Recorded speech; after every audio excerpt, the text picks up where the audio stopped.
This is the time clock training for youth workers for UKG Kronos. We're going to use the link that's provided. You're going to type in your username and your passwords. You should see at the top of your screen, Tompkins County Workforce Ready by Kronos. If you don't see that, that means that you're not at the right link. At the top, you'll actually see the ID for our organization's time clock software, so the 616-1899. If you Google Kronos and just try to log in, it will not work. You have to actually use the link we've shared with you that includes this ID. So you'll click login.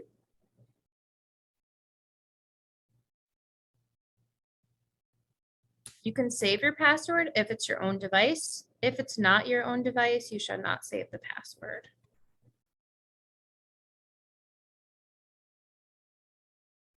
You're going to go to the top to the 3 bars. My time, timesheet, current timesheet.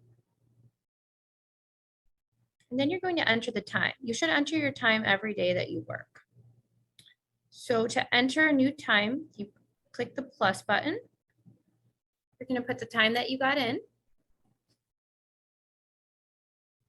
Make sure that it says AM if it's the morning and PM if it's 12 noon or after. That will be important, or your time will be off. If you're going to take a lunch breaks are not paid, so you should sign out. So for instance, let's say you worked from 9 AM to 5 PM, but you took a lunch break from 12 to 12:30. You would put in as your first line 9 AM to 12 PM. Your second line would say 12:30 PM when you came back from lunch to 5 PM.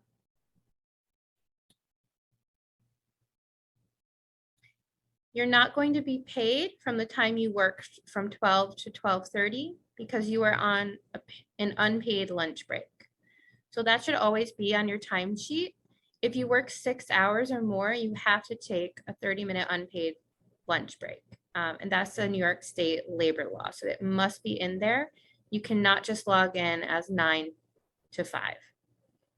So after you put in those hours, you're just going to go to the top and you're going to put save. So you're going to do this every day that you work. You shouldn't wait until the end of the week because you might forget your hours.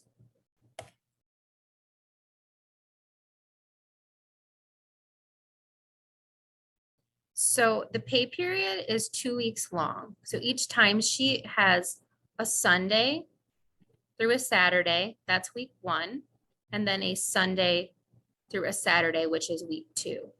The timesheets are due on Friday of week 2. You can tell when the timesheet is due by scrolling to the bottom. You also have notes on the calendar that you received at orientation and paperwork day, telling you when the hours need to be saved. So save your hours every day. And then on Friday, if that's the last day you work, which is the most usual, you'll click submit. In the comments section, you don't have to write anything, but if you skipped a day or were sick or your time card is not going to match your schedule, you could write a note saying that you were sick or out on a certain day. Then you just click submit.